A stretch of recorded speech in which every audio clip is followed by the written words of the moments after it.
கிருபையுள்ள ஆண்டவரே, இந்த கிருபையான வேலைக்காக நன்றியோடு துதிக்கிறோம். இந்த நாளில் நீர் எங்கள் ஒவ்வொருவரையும் கூட்டி சேர்த்த தயவுக்காக நன்றியோடு துதிக்கிறோம். அப்பா, மட்டுமாக ஆண்டவரே ஜெப பாயிண்ட்ஸ் வச்சு ஜெபிக்க வச்சீங்க.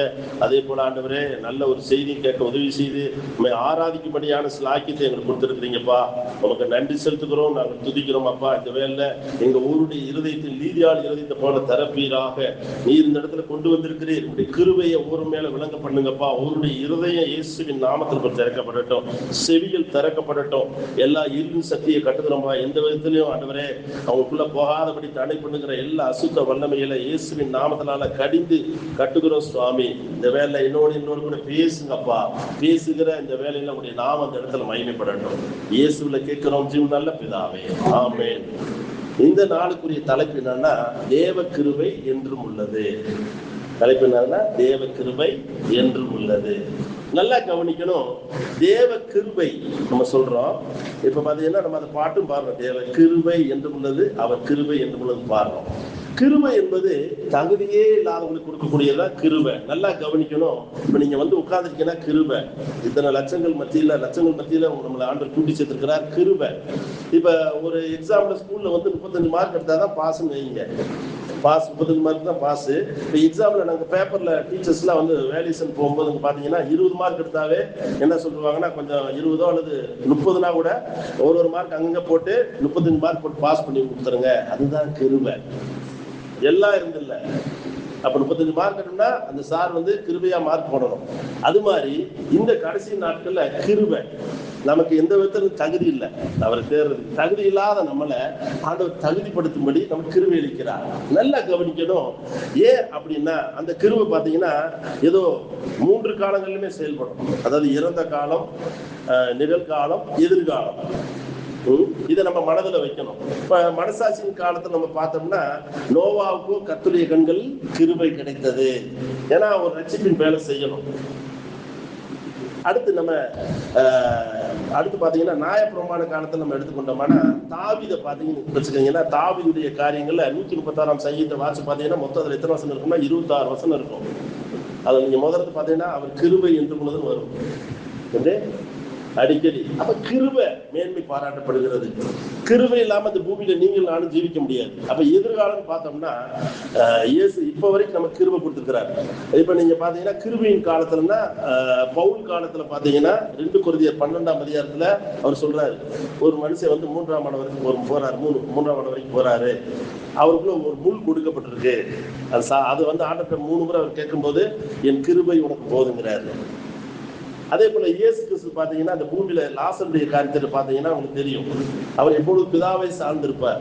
அந்த லாசர் வந்து ஆண்டவர் எழுப்பும் போது யூத முறைப்படி பாத்தீங்கன்னா 3 நாளுக்கு அந்த ஆவி பக்கமே இருக்கும், மீண்டது வந்துடும் அப்படிங்கிறது. அது 3 நாளுக்கு அப்புறம் 4ஆவது நாள் ஆண்டவர் பிதாவானவர் எழுப்புவார். யார? லாசருவை. அது எழுப்புறதுக்கு வந்து இயேசுவுக்கு கிருபை கொடுக்கிறார். அதே பிதாவே, இது எப்போது எனக்கு சீக்கிரம் உண்மை ஸ்தோத்தரிக்கிறேன்னு அவருக்கு நன்றி சொல்றாரு பாருங்க. அப்ப கிருபை இல்லாம வாழ முடியாது. சின்ன காரியமோ பெரிய காரியமோ தேவ கிருபை தேவை. அப்ப இந்த பூமியில கிருபை வந்து ரொம்ப முக்கியம். இன்னைக்கு கிருபை உபதேசங்கிறது பேர்ல இன்னைக்கு கள்ள போதங்கள் நிறைஞ்சிருக்கு. எல்லாம் நீ எவன் என்ன பாவனா பண்ணு, ஆண்டவருக்கா சிலுவையில செய்து முடிச்சுட்டார் அப்படின்னு தவறான உபதேசம். அப்ப கிருபையை குறித்து நம்ம மேன்மை பாராட்டினா அது 3 காலங்கள். அதனால தேவ கிருபை என்றும் உள்ளது. இப்பயும் நம்ம கிருபையா நம்ம மத்தியில ஆண்டவர் கொடுத்திருக்கிறதுனாலதான் நம்ம லைஃப்ல பார்க்க முடியுது. அது மாதிரி ஆண்டவர் ஒவ்வொரு சூழ்நிலைக்கு ஏற்றபடி தமது கிருபை வழங்கப்படுவார். வாழ்க்கையில சூழ்நிலையினால பாதிக்கப்பட்டவங்க நிறைய பேர் இருக்கலாம். சிலர் வந்து ஒரு வேலையில இருப்பாங்க, அந்த வேலையில சரியா சம்பளம் இருக்காது. அடுத்து அந்த வேலையை விட்டு என்னது துரத்தப்படக்கூடிய நிலைமை, அடுத்து வாழ்வாதாரம், அடுத்து என்ன பண்ணணும்னு தெரியாது. சிலருடைய பாத்தீங்கன்னா சிலருடைய லைஃப்ல பாத்தீங்கன்னா ஏதோ வருஷம் பூரா நான் இப்படியே தான் இருக்கணுமா, அந்த ஒரு வேலையில ஒரு முன்னேற்றம் இருக்காது அப்படிங்கிறது இருக்கும்.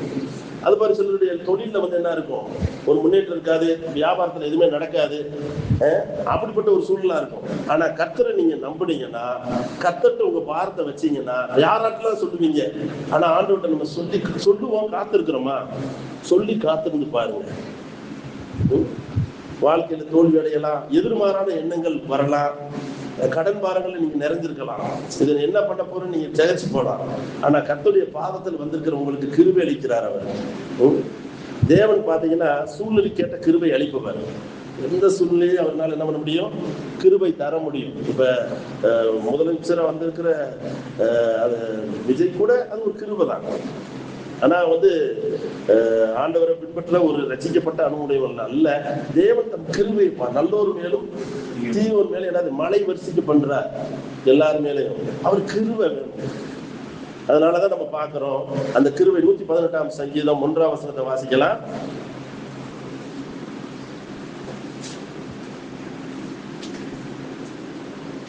கர்த்தரை துதியுங்கள், கர்த்தரை துதியுங்கள், அவர் நல்லவர், அவர் கிருபை என்றும் உள்ளது, அவர் கிருபை என்றும் உள்ளது. 136ஆம் சங்கீதம் 1ஆம் வசனத்தையும் அதுல தொடர்ச்சி அவருடைய கிருபையை குறித்து சொல்லப்பட்டிருக்கோம். அது ஒண்ணு மட்டும் வாசிக்கிறேன். கர்த்தரை துதியுங்கள், அவர் நல்லவர், அவர் கிருபை என்றும் உள்ளது, எல்லா காலத்திலும்.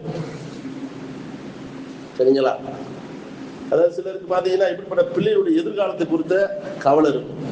திருமணமா இருக்கலாம், நல்ல வேலை கிடைக்கலையே, என் மையன் இப்ப என்ன நிறைய ஸ்ட்ரகிள்ல இருக்கான், நல்ல கெட்ட பாவ பழக்கத்துல இருக்கிறான், நானும் என்னென்ன பண்ணி பார்க்குறேன். ஆனா ஆண்டவர் இந்த கிருபையை ஒரு நாள் நியமித்திருக்கிறார்.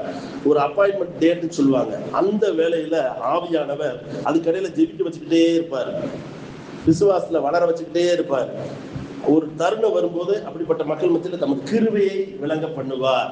இன்னைக்கு நம்ம வேத அடிப்படையில் நம்ம பார்க்கும்போது ஃபர்ஸ்ட் இந்த நாள்ல நம்ம என்னன்னா தாவீதை குறித்து பார்க்கலாம். தாவீது நம்ம நியாயப்பிரமாணம் காலத்தை குறித்து நம்ம எடுத்துக்கொண்டோம்னா, தாவீது இன்னைக்கு 1 சாமுவேல் 16ஆம் அதிகாரத்தை பார்த்தீங்கன்னா ஈசாய்க்கு 8வது மகன். அந்த தாப்பை அவனை பேர் சொல்ல கூட விரும்பல. அவன் குட்டையா இருப்பான் நினைக்கிறேன். ஏன்னா நல்ல உயரமா இருந்தா அவங்க அண்ணன்கள் போல எங்க இருப்பான்? இராணுவத்தில் இருந்திருப்பாங்க. அவன் புறக்கணிக்கப்பட்டான். இந்த தாவீது பெத்த தாப்புனால புறக்கணிக்கப்பட்டு கொஞ்சாட கொடுத்து மெயிலான்ட்டாங்க. ஒருவேளை நீங்க புறக்கணிக்கப்பட்டு இருக்கலாம், சூழ்நிலையினால புறக்கணிக்கப்பட்டிருக்கலாம், கடன் பாரத்திலேயோ அல்லது வாழ்க்கையில எந்த பக்கம் பார்த்தாலும் இடி விழுந்த மாதிரி இருக்கு, ஒரு முன்னேற்றம் இல்லை, எல்லாருனாலும் புறக்கணிக்கப்பட்டிருக்கலாம். நீங்க புறக்கணிக்கப்பட்ட உங்க வாழ்க்கையில ஆண்டவர் என்ன பண்றாரு? தமது கிருபை இந்த நாள்ல அளிக்கிறார். அல்லேலூயா. இத மனசுல நம்ம வைக்கணும். அவர் கிருபை அளிக்கிறவர். அப்ப தாவீது பாத்தீங்கன்னா அவருடைய லைஃப் நீங்க நல்லா வேதத்துல வாட்சி பாத்தீங்கன்னா, தாவீது தனிப்பட்ட தேவனோடு உறவு கொண்டிருப்பார். மொத்தம் 150 சங்கீதத்துல 70க்கு மேல சங்கீதங்கள் எழுதியிருக்கிறாரு. தேவனோட மனதிலிருந்து பேசுவார். அவருக்கு பல போராட்டங்கள், பெத்த மகனால போராட்டம், மாமனார் கொல்ல துடிக்கிறான். அவர் சொல்றாரு, செத்தவனை போல எல்லாருனாலும் மறக்கப்பட்டிருக்கேன், ஆனா தேவனோடு பேசுவார். அதனால தாவீது ஆண்டவர் இருதயத்தை கேட்டவன்னு சொல்லுவாரு. அவனுக்கு கிருபை அளிக்கிறார். அவர் கிருபையினால பாத்தீங்கன்னா சமஸ்த இஸ்ரவேலுக்கே ராஜாவாகும். அப்ப அந்த தாவீது பாத்தீங்கன்னா அந்த ஈசாய் புறக்கணிக்கப்பட்ட அவமதிக்கப்பட்ட அந்த தாவீது ஆண்டு என்ன பண்ணாருன்னா அந்த ஈசாய் மூலமாவே அனுப்புறாரு. ஒரு கிருபையை தந்து, ஏன்னா இஸ்ரவேலுக்கும் பெலிஸ்தருக்கும் யுத்தம் நடக்குது. கோலியாத் பெருசா கண்டிப்பா 9 அடி இருப்பான். 9 அடிக்கு மேலதான் இருக்கணும். பெரிய உயரமானது. சிறு வயதுல இருந்து அவன் யுத்த வீரன். அவனுடைய கவசம் இதெல்லாம் பார்த்தா வெயிட், அதை தூக்குறதுக்கே ஆட்கள் வேணும். அப்படிப்பட்ட பெரிய ஆளா இருக்கிறான். இஸ்ரவேலையே ஒத்த வாங்கடா, ஒரு ஆள் வரணும், இஸ்ரவேல்ல ஒருத்த வரணும், நான் பெலிஸ்தரை ஒன்னா வரேன், 2 பேரும் சண்டை போடுவோம், நான் ஜெயிச்சா நீங்க எல்லாம் எங்களுக்கு வந்துடணும், நீங்க ஜெயிச்சீங்கன்னா எங்களை நீங்க அடிமையாக்கிங்க. அப்படிப்பட்ட ஒரு சூழல். கெட்ட வார்த்தையில பயங்கரமா பேசுறான். 40 நாள் தூசணமான வார்த்தையில இஸ்ரேல் மக்களை பேசுறா. யாரு? இந்த கோலியாத். அப்ப ஆண்டவர் என்ன பண்றாரு? இப்ப அண்ணன்களை பார்த்துட்டு வாங்கன்னு சொல்லிட்டு என்ன பண்றாரு? தின்பண்டங்களை கொடுத்து ஈசாய் மூலியமா போய் பார்த்து போறாரு. அப்ப இப்படிலாம் போர் தீவிரமா இருக்குது, தீவிரமான சூழல் இருக்கிற மாதிரி இருக்கு. அப்படிப்பட்ட ஒரு சூழலான அந்த இக்கட்டான வேலையில தாவீது மேலே ஆண்டவர் அனுப்புறாரு. அப்ப அங்க மூத்த அண்ணன் என்ன பண்றாருன்னா திட்டுறான். ஏன்னா அவனுக்கு கொஞ்சாடு கொடுத்து வந்திருக்கோம். அப்ப அவர் சொல்லுவாரு, நான் வந்ததுக்கு முகாந்திரம் இல்லையா, காரணம் இல்லையா? அப்ப இப்படி ஒரு பிள்ளையாண்ட அவனை இப்படி கர்ச்சிச்சுக்கிட்டு இருக்கான் கோலியாத்து. அப்ப இவனை எளிதில் மேற்கொள்ளலான்னு சொல்லிட்டு தாவீது விசுவாசத்தோட சொல்லக்கூடிய அந்த காரியம் ராஜா முன்பாக நிறுத்திருப்பாங்க. நீங்க அதை வாசிக்கலாம் பாருங்களேன். 1 சாமுவேல் 17ஆம் அதிகாரத்துல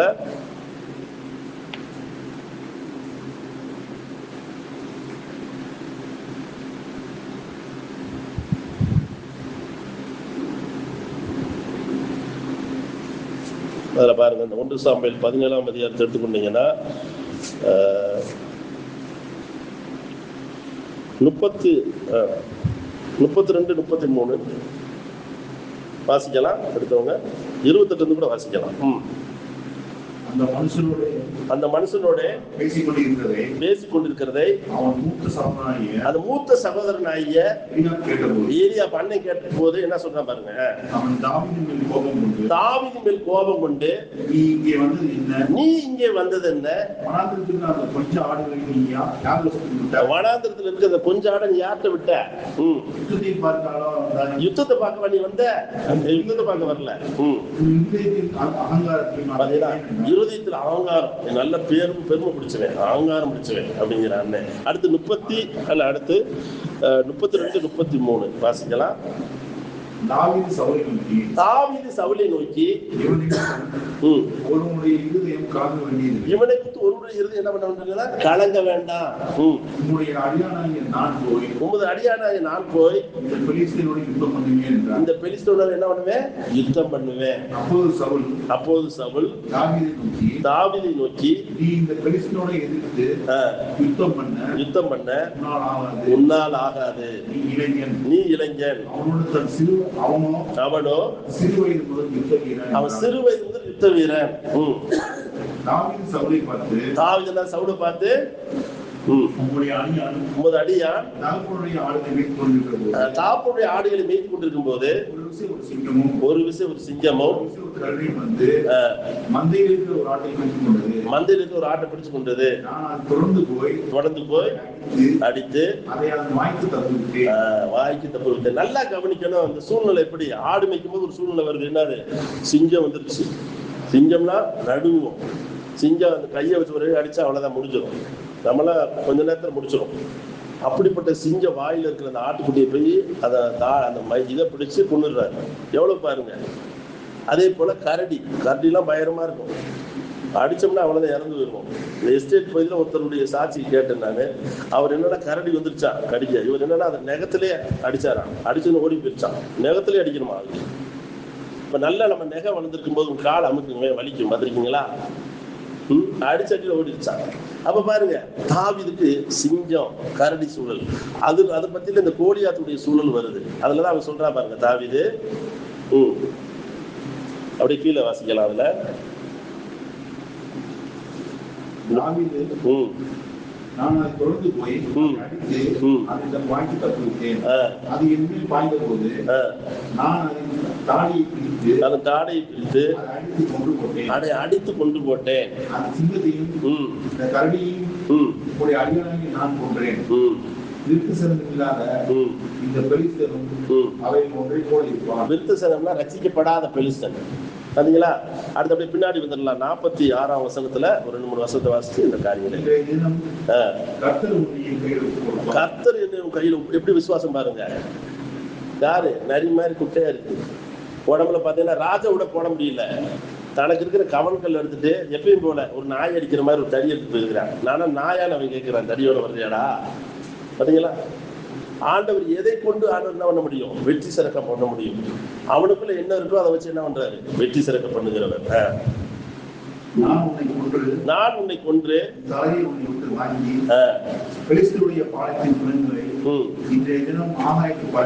ஆகாயத்து பறவைகளுக்கும் பூமியின் காட்டு மிருகங்களுக்கு கொடுப்பேன். அதாவது இஸ்ரவேலில் தேவன் ஒருவர் உண்டென்று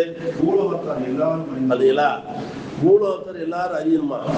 இந்த தாவீது முத சவுல்ல இருக்கும்போது சாட்சி சொல்றாரு. சிங்கம் கரடி நம்ம ரட்சிக்கப்பட்டோம் சொல்றோம். நம்முடைய சாட்சி எத்தனை பேர்த்த சொல்றோம்? சாட்சி சொல்றோம், அப்படி பதுங்குறோம். அப்ப சாட்சி சொல்லணும். தாவீது போய் இந்த சாட்சி சொல்றாரு. உடனே சவுலே என்னது, நான் உடையெல்லாம் கொடுக்குறேன், இதெல்லாம் எனக்கு பழக்கம் இல்லை, அபியாசம் இல்லை அப்படின்ட்டு தன்னுடைய உடைய எடுத்துட்டு போறான். அப்ப பாருங்க, உலகமே அறியணுமா? எப்படிப்பட்ட ஒரு மனசு பாருங்க. எவ்வளவு இந்த ஒரே தேவன்கிறத உலகமே அறியணும்படி அதுக்காக எவ்வளவு செயல்படுறான் பாருங்க. நாம எப்படி இருக்கிறோம்? அடுத்து 47. அதுக்கப்புறம் நீங்க வாட்சி பார்த்தீங்கன்னா தெரியும். இந்த தாவீது வந்து அந்த கோலியாத்தை 5 கல் எடுப்பார். ஒரு கல் எடுத்து நெத்தியில் அடிப்பார். நெத்தியில் எடுத்து அப்படி அடிச்சா எப்படி பண்ணணும்? இப்படி விழுகணும். ஆனா மோகப்புறம் விழுந்தாரு போட்டு. ஏன்னா பின்னாடி தேவதூதர் ஒரு அடி அடிச்சாரு. அதனால அவன் அதை மட்டும் வாசிக்கலாம். அப்புறம் பின்பக்கம் இருக்கும் பாரு. 50 அந்த 40 தாவீது ஒரு கவனினாலும் ஒரு கலினாலும் பரிசனை மேற்கொண்டு அவனை மனங்கடித்து கொண்டு போட்டான். தாவீது கையில் பட்டயம் இல்லாதிருந்தது. அதுக்கு மேல வரும் கையை அணைப்பதற்கு கொண்டு ஒரு கல்லை எடுத்து சுழற்றி வெளித்துடைய நெற்றில் படையிருந்தான். அந்த கல் அவன் நெற்றியில் பதிந்து போனதினால் அவன் தலையிலே முகம் குப்புற விழுந்தான். அடிச்சா எங்க விழுகணும்? வீட்டுல விழுகணும். ஏன்னா பின்னாடி தேவதூதர் அடிச்சார். பாத்தீங்களா? ஏன்னா அவன் ஆண்டவர் உன்னை என் கையில ஒப்பு கொடுப்பாருன்னு விசுவாசிக்கிறான். அதே போல என்ன பண்றாரு? பின்னாடி ஒரு தூதனை வச்சு ஒரு அடி. ஏன்னா அவன் சிறு வயதில் யுத்த வீரன். அந்த ஒரு கல்லுனால கூட மடிக்கக்கூடிய இங்க மட்டும் விட்டுருந்தான் கேப். அதில் அடிச்சான். அதில் அடிச்சதுனால எப்படி இப்படி விழுகல. அப்ப பின்னாடி தேவதூதர் ஒரு அடி அடிச்சதுனாலதான் மோகப்புறம் வந்தான். அவனுடைய பட்டை நிலை குளிஞ்சு போனான். இங்கேயும் ஒரு அடி விழுகுது, இவன் அடிச்சது. அப்ப அவன் பட்டை தடுத்து என்ன பண்ணாரு? ஒண்ணுட்டாரு. இப்ப பாத்தீங்களா, தாவீதுக்கு ஆடு மேய்க்கும் போது சிங்கம் கரடி சூழல்ல கிருபலிச்சாரா? இது நியாயப்பிரமாண காலம். அதே போல கோலியாத் காரியத்திலையும் இஸ்ரவேல்ல ஒரு தேவன் இருக்கிறார், உலக அறியத்தக்கதான் செஞ்சாரு. அடுத்து நம்ம பார்த்தோம்னா நம்ம மனசாட்சியின் காலத்துல பார்க்கும்போது யோசேப்புடைய லைஃபை பார்க்கலாம். நீ யோசேப்புடைய லைஃப் வந்து ஆதி ஆகமத்தில் நம்ம எடுத்துக்கொண்டோம்னா அற்புதமான ஒரு காரியம். 39ஆம் அதிகாரத்தில் நம்ம ஏற்கனவே பார்த்துக்கணும்னு நினைக்கிறேன். 10, 11 இந்த வசனங்களை பார்க்கும்போது யோசேப்பு வந்து தன்னுடைய சகோதரனால அடிமையா விற்கப்படுறான். ஒரு இஸ்மவேல்கிட்ட மீதியானத்தை போகுது. மீதியானுடைய போத்திபார்ட்ட போகுது. போத்திபார் வீட்டுல போத்திபார் மனைவியை தவிர எல்லாவற்றையும் உண்மையா இருக்கிறான். ஒரு அடிமையை எவ்வளவு கொடுமைப்படுத்துவாங்க. ஆனாலும் அடிமை நிலையில கூட கடவுளுக்கு பயந்ததுனால செஞ்சான். ஒரு வேளை பல தடவை சொன்னாலும் சலிக்காம செஞ்சிருப்பான். ஆச்சரியப்பட்டிருப்பாங்க. ஏன்னா அந்த அளவுக்கு இந்த யோசேப்பு தன்னுடைய தகப்பன் ஈசாக்கு ரட்சிக்கப்பட்டதுக்கு அப்புறம் பிறந்தவர் தன்னுடைய தாத்தா மூதாதிரி குறித்து சொல்லியிருப்பார். அதனால அவருக்குள்ள அந்த விசுவாசம் அவருக்குள்ள என்ன ஆகுது? கிரியை செய்யுது. யாருக்குள்ள? அந்த யோசேப்பு. அப்ப அந்த போத்திபாருடைய மனைவி உன்னோட தப்பா நடக்கணும் அப்படின்னு பல தடவை முயற்சி எடுக்கும்போது ஒரு நாள் தருணத்தில் அப்படிப்பட்ட சூழல் வரும்போது அப்ப என்ன சொல்றாரு யோசேப்பு? இத்தனை பெரிய பொல்லாப்ப தேவனுக்கு முன்பாக செய்வது எப்படி? வாசிக்கலாம். 39 அவன் நித்தம் யோசேப்போடு பேசிக் கொண்டிருக்கிறான். அவனோடு சயனிக்கவும் சம்மதிக்கவில்லை. இப்படி இருக்க ஒரு நாள் அவன் தன் வேலை செய்ய வீட்டு மனிதர்கள் ஒருவர் வீட்டுல இல்லை. அப்பொழுது அவர் அவனுடைய வஸ்திரத்தை பற்றி பிடித்து என்னோட சைனி அவனும் தன் வஸ்திரத்தை அவன் கையில் விட்டு ஓடி போனான். முன்னாடி 9ஆம் வசனம். இந்த வீட்டிலே என்னிலும் பெரியவன் இல்லை. நீ அவருடைய மனைவியா இருக்கிறபடியா உன்னை தவிர வேறொன்றையும் அவள் எனக்கு விரும்பியிருக்கவில்லை. அடுத்து இப்படி இருக்க இத்தனை பெரிய பொல்லாப்புக்கு உடன்பட்டு தேவனுக்கு விரோதமாய் பாவம் செய்வது எப்படி? பாத்தீங்களா, மனசாட்சியின் காலத்துல சூழ்நிலை எப்படி வருது? ஒரு பெண்ணு மூலியமா வருது. ஆனா யோசேப்பு யாரோட இருந்தாரு? தேவ உறவுல இருந்தார். எப்படி தாவீது தேவ உறவுல இருந்ததுனாலதான், தேவனோட ஐக்கியப்பட்டதுனால அந்த கரடி சிங்கம் பிரச்சனைல வெற்றி கொண்டார். அவருக்கு விசுவாசம் வந்துச்சு. அப்புறம் இஸ்ரவேலுக்கும் பெலிஸ்தர் மத்தியில அந்த கோலியாத்து பிரச்சனையில அவருக்கு என்ன பெரிய ஒரு வெற்றியை கொடுத்தார். அதே போலதான் அந்த யோசேப்புடைய மனைவியுமா ஒரு பிரச்சனை வரும்போது ஆண்டவர் பாத்தீங்களா, ஏன்னா அவன் போதிக்கப்பட்டான். அது தேவனை சரியா பற்றி கொண்டான். செய்யாத கூட்டத்துக்காக சிறைச்சாலையில போட்டாங்க. அங்க யோசேப்போடு கர்த்தர் கூட இருந்தான்னு போட்டிருக்கோம். சிறைங்கிற சூழல் வரும்போது அங்க யார் இருக்கா கூட? யோசேப்போட கர்த்தர் இருந்தார். தாவீது குறித்து சொல்லப்பட்டிருக்கோம். தாவீதோட கர்த்தர் கூட இருந்ததுனால அவன் மகா புத்திமான் போட்டிருக்கோம். எப்படி? மகா புத்திமான். அதனால சவுல் பயப்படுவார். தாவீதோட கர்த்தர் இருக்கிறாருன்னு சவுல் பயப்படுவான். இவனை தூரமா தள்ளுவான். சரிங்களா? எப்படிப்பட்ட கிருபை பாருங்க. அப்ப மனசாட்சியின் காலத்துல வாழ்ந்த யோசேப்புக்கு அவன் சொப்பனக்காரனா இருந்தான். அந்த சொப்பனை நிறைவேற சில காலங்கள் அவர் வந்து உபத்திரத்துடைய போக வேண்டியது இருந்தது.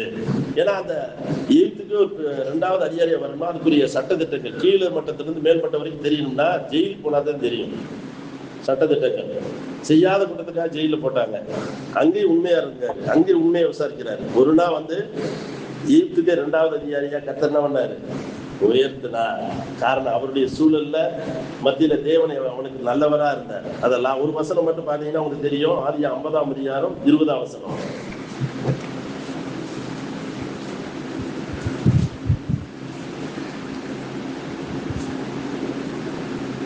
நீங்கள் எனக்கு தீமை செய்ய நினைத்தீர்கள். நீங்கள்னா யாரும் அவங்க அண்ணனுங்க. தீமை செய்ய நினைத்தீர்கள். தேவனோ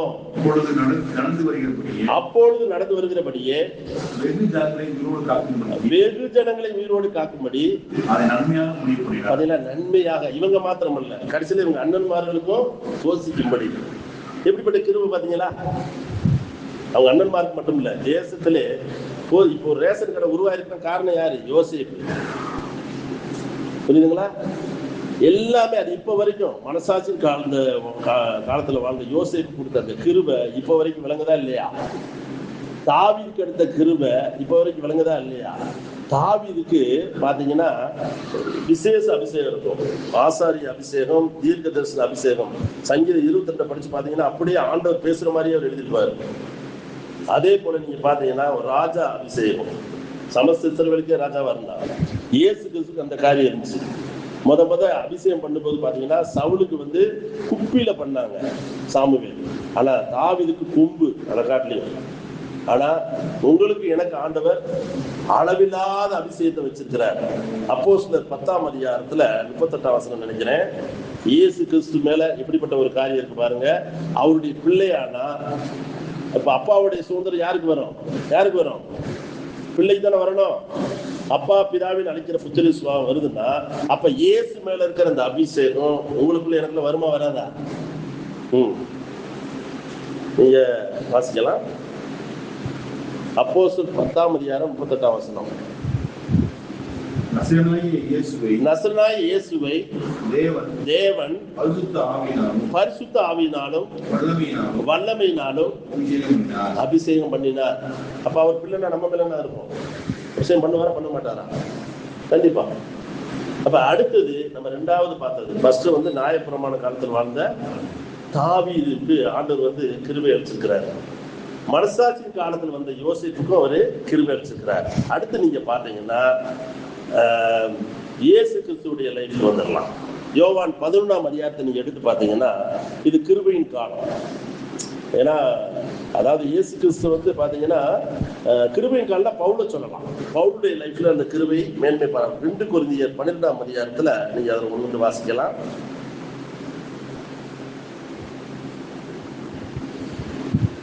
அதுல பாத்தீங்கன்னா இந்த பவுலுக்கு வந்து விசேஷ கிருபை ஆண்டவர் கொடுத்திருப்பார்.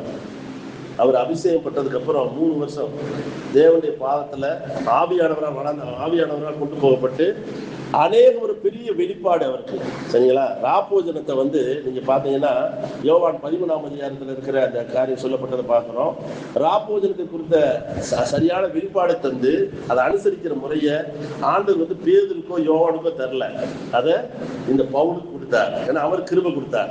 ஏன்னா பவுல் வந்து பாத்தீங்கன்னா பவுலுக்குள்ள வந்து பாத்தீங்கன்னா அவன் வந்து 2 முறை குடியுரிமை பெற்றவன். இது பவுல் பாத்தீங்கன்னா பரிசேயரா இருந்திருக்கிறார், நல்ல போஸ்டிங்ல இருந்திருக்கிறார். 800 கோடி இருக்குங்கிறாங்க அவருடைய சொத்து. கமலின் பாதத்துல கற்றுக்கொண்டவர், அந்த நாட்டிலே PhD படித்தவர். நியாயப்பிரமாணத்தின்படி குற்றம் சாட்டப்படாது, என்னை பின்பற்றுன்னு சொல்லக்கூடிய உள்ள அளவு அந்த மனிதன் அவனுக்குள்ள அந்த பெருமை இருந்துச்சு. அந்த பெருமை தான் முள்ளா இருந்திருக்கு. சரியா? அவனுக்கு மாம்சத்தில் ஒரு முள் கொடுக்கப்பட்டிருக்கு. நான் 3 முறை ஆண்டவர்கிட்ட வேண்டிக் கொண்டேன். 2 கொரிந்தியர் 12:9 வாசிங்க.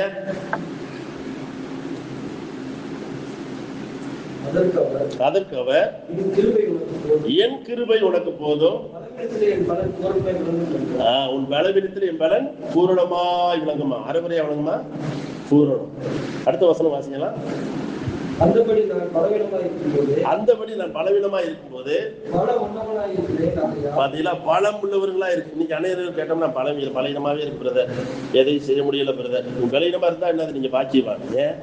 யார் பலன் வரும்? யார் பலன் வரும்? கர்த்தர் பலன் வரும். நல்லா புரிஞ்சுக்கங்க. நேற்று ஊழியத்துக்கு வரும்போது பைக்ல வந்து மழை பெஞ்சு என்ன ஆயிடுச்சுன்னா கார்பரேட்ல வந்து தண்ணி எரிஞ்சிருச்சு. அப்போ விட்டுட்டு நான் வரணும், அதுல இருக்க தண்ணி எடுத்துட்டு அதை ஒதுங்க வச்சுட்டு பைக்கு ஒரு ஓரமாக எடுத்து போகும்போது என் காலில் நல்ல சிராய்வு ஏற்பட்டுச்சு. அப்போதான் நினச்சேன், ஒரு வாரம் ஒய்ஃப் வந்து விபிஎஸ் போயிருந்தாங்க, டீச்சராக மற்ற எல்லா காரியத்துக்கு போயிருந்தாங்க. ஊழியத்துக்கு நானும் அங்கே எவ்வளோ, அப்போல்லாம் எனக்கு ஒன்றும் ஆகலை. ஊழியத்துக்கு ஆரம்பித்த போது வரும்போது பார்த்தீங்கன்னா இந்த ஒரு காயம் ஏற்பட்டுச்சு. அதோட தான் வந்தேன். நைட்லாம் வரும்போது பார்த்தீங்கன்னா எரிச்சல். எனக்கு அது இல்லை, கர்த்தரை குறித்தான ஒரு தரிசனம். என் விலையினோம் அவருக்கு பலனா இருந்ததுன்னா காலையில வந்து திண்டுக்கல்ல வேடச்சந்தூர்ல வார்த்தை கொடுக்க செய்தார். அதோடு பஸ்ல பிரயாணப்பட்டு இங்க உங்க மத்தியில கர்த்தருடைய பெரிதான கிருபை விளங்க செய்திருக்கிறார். இந்த பவுலுக்கு என்னது, அந்த மாம்சத்தில் முள் கொடுக்கப்பட்டது. அதனாலதான் என் கிருபை உனக்கு போதும், உன் பலவீனத்திலும் பலன் பூரணமாய் விளங்கும். சரி, இயேசு கிறிஸ்துட்ட வருவோம். இயேசு கிறிஸ்து வந்து நாம அநேக முறை பார்த்திருக்கிறோம். அவர் பாத்தீங்கன்னா பிதாவோட சீசர்ல தேர்ந்தெடுக்கும் போது அவ்வளவு சீக்கிரத்துல டான்ல தேடல. 12 மணி நேரம் செலவு பண்ணார் 12 சீசர்களுக்கு. புரியுதுங்களா? அப்ப எவ்வளவு நேரம் டைம், நிறைய பேர் வந்து நின்று இருக்கணும். எந்த அளவுக்கு தேவ உறவுல இருந்தா கரெக்டா காமிச்சிருப்பார். பேதுரு வரும்போது இவன் முந்திரி போட்ட மாதிரி முந்துவான் அப்படின்னு சொல்லி, அதே போல பேதுரு மறுதளிப்பான், எல்லாம் ஆண்டவர் காமிச்சிருப்பார். அடுத்து யூதாஸ், இவன் தான் பணப்பை வச்சிருப்பா, இவன் தான் உன்னை காட்டி கொடுப்பான், அப்படி ஒவ்வொன்றையும் ஆண்டவர் காமிச்சிருப்பார். பிதா சொல்லிட்டாரா அப்படியே. அது மாதிரிதான் யோவான் 11ஆம் அதிகாரத்துல பார்த்துட்டு நம்ம முடிக்க போறோம். 41ஆம் வசனத்துல இருந்து நம்ம வாசிக்கலாம். இந்த யோவான் 11ஆம் அதிகாரத்துல மாத்தான் அதிகாரத்துல அவிசுவாசம் இருக்கும். ஆண்டவர் வர தாமதம் பண்ணுவார். ஏன்னா பிதா அங்க மகிமைப்பட போறார். லாசர் மரண வியாதியா இருக்கும் போதே அங்க சொல்லப்படும் போது ஆண்டவர் வந்து அங்க இன்னமும் சற்று அங்க இருந்துருவாரு. ஏன்னா பிதாவானவர் மகிமைப்பட போறான்னு அறிந்திருந்தார். அதனால அங்க போறதுக்கு தாமதமா ஆண்டவர் தன்னுடைய சீசரோடு போகக்கூடிய காரியத்தை நம்ம பார்க்கலாம். அப்ப மாத்தாள்கிட்ட வரும்போது, நீர் இங்கே இருந்தானா என் சகோதரன் தானே மரித்திருக்க மாட்டான். இதே மாதிரிதான் மரியாள்னு சொல்லுவாங்க. 2 பேருமே அவிசுவாசப்படுவாங்க. ஆண்டவர் வந்து யோவான் 11ஆம் அதிகாரம் 42 வாசிங்க.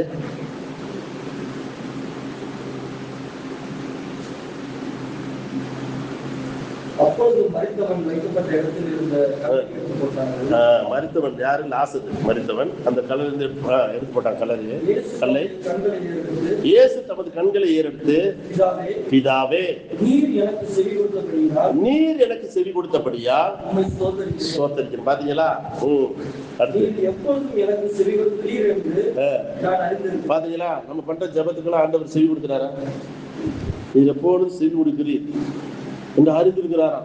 எப்படிப்பட்ட விசுவாசம் பாருங்க. இருக்குதா? இருக்கீங்களா யாரும்?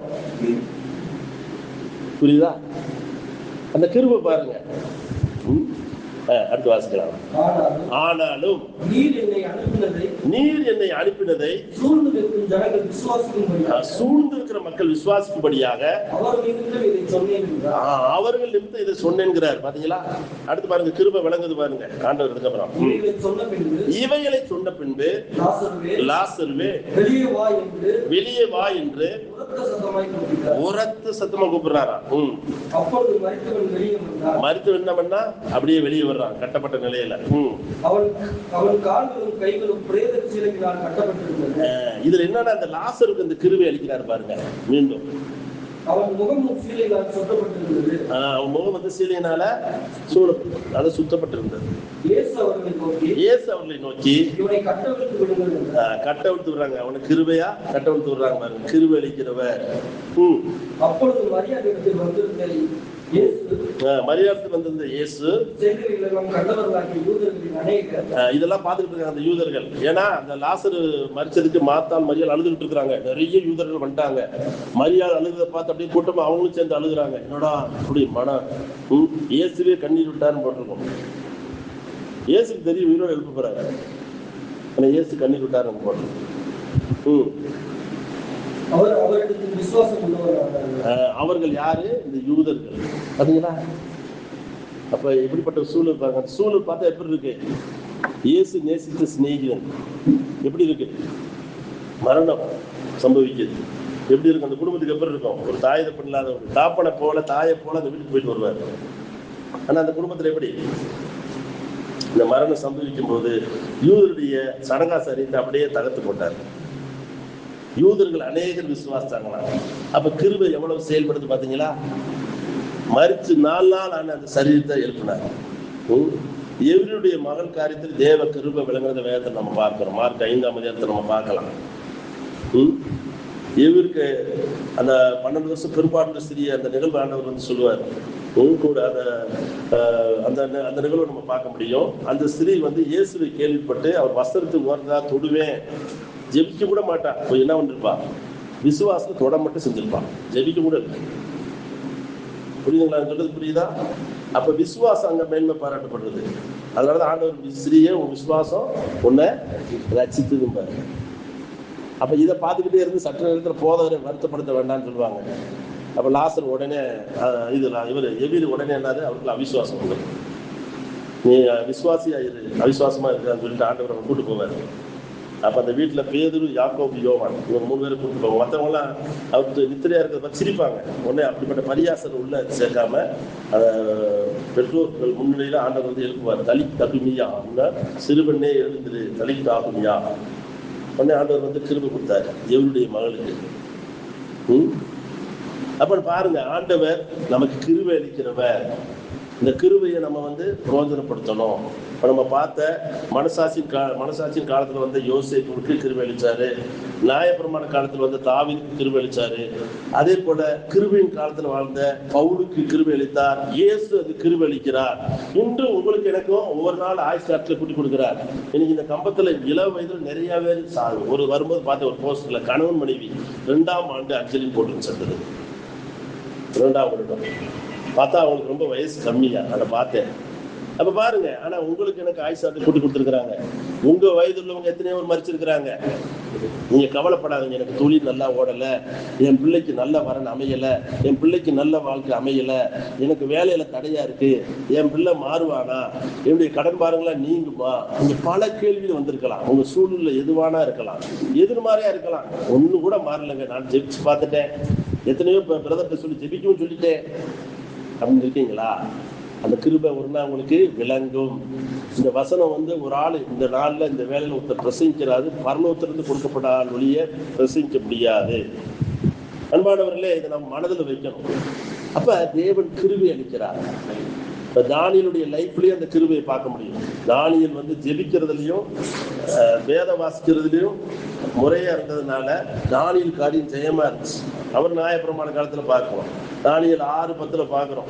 அவர் வந்து அந்த பத்திரத்தில் கையெழுத்துறாங்க, ராஜாவை தவிர வேற யாருக்குமே என்ன இருக்கக்கூடாது, தொழுகக்கூடாது. ஆனால் தானியல் அதை அறிஞ்சு, ஏன்னா அவர் வந்து எருசலேமை வந்து சாலமோனுடைய கட்டின ஆலயத்தை நோக்கி ஜெபிக்கும் போது சாலமோன் ஜெபிச்சிருப்பார். அதை வாசிச்சவர் கரெக்டாக வேத வாசிக்கிறதுலையும் ஜெபிக்கிறதுலையும் முன்மாதிரியா இருந்தார். எளிமையான வாழ்க்கை, லஞ்சம் வாங்கல. தானியல் வந்து வாழ்க்கையிலிருந்து ஆராய்ச்சார். அவனா பொய் சொல்ல மாட்டான், வேலையில கண்ணு கருத்துமா இருப்பான், அவன் இடைவிடாமல் ஆராதிக்கிற தேவன், வேறொரு ஆவியை உடையவன். சாப்பாட்டு காரியத்தில் கூட இருதயத்தில் தீர்மானிச்சு ராஜா சாப்பிட்ற சாப்பாடை லேவியராகமம் 11ஆம் அதிகாரத்தில் சொல்லப்பட்டதன்படி அவன் சாப்பிடல. அவனுக்கு 10 மடங்கு ஞானத்தை கொடுத்தார். தானியல் கூட சில பார்த்தீங்கன்னா வேதத்துல சில சாஸ்திரிகள் அந்த ஜோசியக்காரனை கொல்ல தீர்மானிச்ச போது தன்னுடைய நண்பரோடு சேர்ந்து ஜெபிக்க போவார். ராஜாவுக்கு ஒரு சொப்பனம் வந்துடும், அந்த சொப்பனத்தை அவங்கதான் சொல்லணுமா, பெரிய ஒரு தலைவலி. அப்ப தானியல் மட்டும் தேவன்கிட்ட கேட்டு அதுக்குரிய சொப்பனத்தை சொல்லுவார். அன்பானவர்களே, அதனால தன்னோடு கூட இருந்த அந்த ஜோசியர் மற்றவங்களையும் அவர் வந்து காப்பாற்றுவார். இந்த தானியல் அந்த ஜெபிக்கிற காரியத்துல தான் பிரதானியா 3 பிரதானி முதன்மையா இருக்கிறதுனால எல்லா மனிதர்கள் அந்த பிரதானியினால வஞ்சிக்கப்பட்டு அவங்க மூலியமா பொறாமையினால அவனை டோட்டலா அழிக்கணும்னு சொல்லிட்டு இப்படி ஒரு தீர்மானத்தை கொண்டு வந்து ராஜா வந்து கையெழுத்து போட வச்சு தானியல் அதை தேடும்போது அவனை பிடிச்சு சிங்கக்குள்ள போட்டு அவனை கொல்லான்னு தீர்மானிச்சாங்க. அதே போல வந்துச்சு, தானியல் தன் ஜீவனை பெருசா எண்ணல, கர்த்தரை பெருசா எண்ணான். என் ஜீவனை காட்டி அவர் கிருபை தெரியுது, தன் ஜீவனை காட்டி அவர் கிருபை தெரியுது, அப்படி பண்ணான். அப்புறம் சிங்கத்தொழில போட்டாங்க. ஆண்டவர் என்ன பண்ணார், தேவ தூதனை அனுப்பி கிருபையா ஒரு தூதனை அனுப்பி சிங்கங்கள் வாயை கட்டி போட்டார். லாஸ்டா தானியல் 6:22-23 வாட்சி நம்ம முடிக்கலாம்.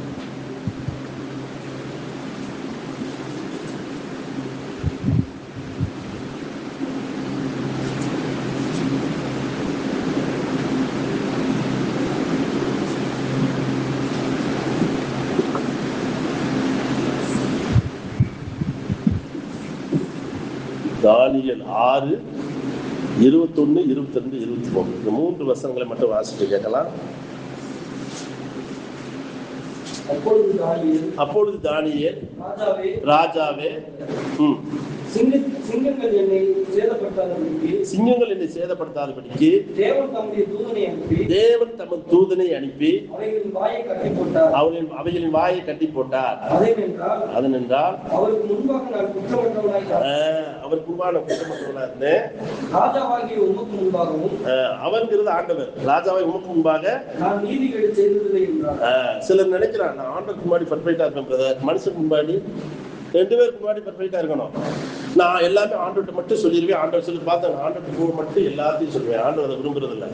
மனுஷன் ராஜாவே என்ன தானியேல் சாட்சி சொல்றாரு, இடைவிடாமல் ஆராதிக்கிற தேவன் அந்த ராஜா முன்பாக நீதிகேடு செய்ததில்லை. பிரதர் நான் சர்ச்சில் ஒரு மாதிரி இருப்பேன், வீட்டில் ஒரு மாதிரி இருப்பேன்னா இல்லை, அது மாயமானதுல பாவம். தேவன் கும்பா மட்டும் இருப்பேன், ராஜா கும்பாடி வேற மாதிரி இருப்பேன். அப்படி இருக்கக்கூடாது. வாசிக்கலாம். அப்பொழுது ராஜா மிகவும் சந்தோஷப்பட்டு தானியேலை கெபியிலிருந்து தூக்கி விட சொன்னான். அப்படியே தானியேல் கெபியிலிருந்து தூக்கி விடப்பட்டார். அவன் தன் தேவன் பேரில் விசுவாசித்திருந்தபடியால் அவன் ஒரு சேதம் காணப்படலையே. தேவதூதரை அனுப்புறாரு. உங்களுக்கு எனக்கு எத்தனை கிருபை கொடுத்திருக்கிறாரு, நல்லா கவனிக்கணும். சரி, நம்ம அனைவரும் ஒரு நிமிஷம் கண்களை மூடலாம். கர்த்தர் இந்த வார்த்தையை ஆசீர்வதிப்பாரா.